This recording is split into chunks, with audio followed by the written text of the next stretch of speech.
అనాథాశ్రమంలో అక్క, అన్న, తమ్ముడు, చెల్లి కథ. ఈ కథ ఒక అనాథాశ్రమం నుంచి మొదలవుతుంది. ఇందులో ఉన్న పాత్రలు అన్న, చెల్లి, అక్క, తమ్ముడు. వీళ్ళు నలుగురు అనాథాశ్రమంలో ఉంటారు. ఇప్పుడు కథలోకి వస్తే వీళ్ళు నలుగురు తన బాల్యంలోనే అనాథాశ్రమంలో ఉంటారు. వీళ్ళ నలుగురికి ఒక్కొక్కరు పరిచయం ఉండదు. ఒకరోజు ఆశ్రమంలో ఒక చెట్టు నలుగురు ఏడుస్తూ ఉంటారు. అమ్మా నాన్న లేరు అని. అందులో ఒక అమ్మాయి వచ్చి తన పక్కనే ఉన్న అబ్బాయి దగ్గరికి వస్తుంది. ఏమీ అయింది, ఎందుకు ఏడుస్తున్నావు అంటే, నాకు అమ్మా నాన్న లేరు అని బాధపడుతూ చెబుతుంటాడు. అప్పుడు ఆ అమ్మాయి, ఇక్కడ ఉన్న వాళ్ళు అందరూ అమ్మా నాన్న లేనివారు. ఇప్పటి నుంచి నీకు నేను అక్కగా తోడు ఉంటా అని చెబుతుంది. ఇంతలో అక్కడే ఉన్న చిన్న అమ్మాయి, అబ్బాయి కూడా ఏడుస్తున్నారు. వీళ్ళు ఇద్దరు అక్కడికి, మీకు అమ్మా నాన్న లేరు అని బాధపడకండి. మనం నలుగురం అక్క, చెల్లి, అన్న, తమ్ముడిలా ఉందామని అనుకున్నారు. అప్పటి నుంచి వీళ్ళు నలుగురు కలిసిమెలిసి సంతోషంగా ఉన్నారు. ఇలా పరిచయం అయ్యారు. 10 సంవత్సరాల తర్వాత అందరూ పెద్దగా అయ్యారు. అందులో అందరికన్నా పెద్ద అయిన అమ్మాయి ఇంటర్ చదువుతూ ఉంటుంది. తర్వాత అబ్బాయి 10వ తరగతి చదువుతున్నాడు. చిన్న అమ్మాయి, అబ్బాయి ఇద్దరు 8వ తరగతి చదువుతున్నారు.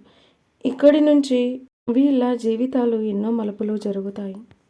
ఇందులో అక్క వచ్చేసి తన చెల్లికి, ఇద్దరు తమ్ముడులకి మంచిగా చూసుకుంటూ ఉంటుంది. ఇందులో రెండో అబ్బాయి తన అన్న హోదాలో అక్క తర్వాత చెల్లిని, తమ్ముడు చూసుకుంటాడు. ఇలా సంతోషంగా, ఆనందంగా ఒకరికొకరు తోడుగా ఉంటారు.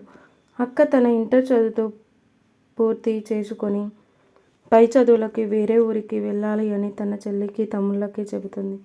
తన చదువు ప్రతిభని చూసి ఆశ్రమం వాళ్ళే పై చదువులకి పంపిస్తారు. అక్క వెళుతూ తమ్ముడిని, చెల్లిని బాగా చూసుకోమని తమ్ముడికి చెప్పి వెళ్తుంది.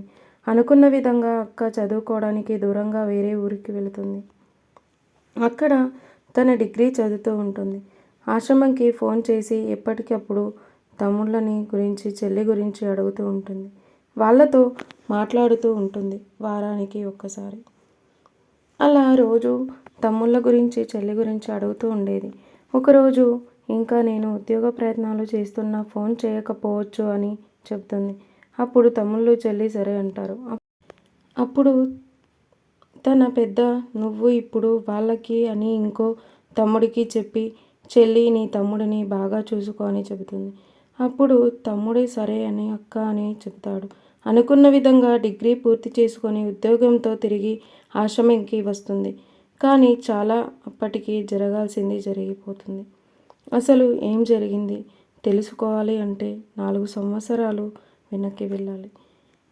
నెక్స్ట్ పార్ట్ నెక్స్ట్ వీడియోలో. ఈ వీడియో మీకు నచ్చితే లైక్ చేయండి, షేర్ చేయండి, సబ్స్క్రైబ్ చేయండి. Thanks for watching.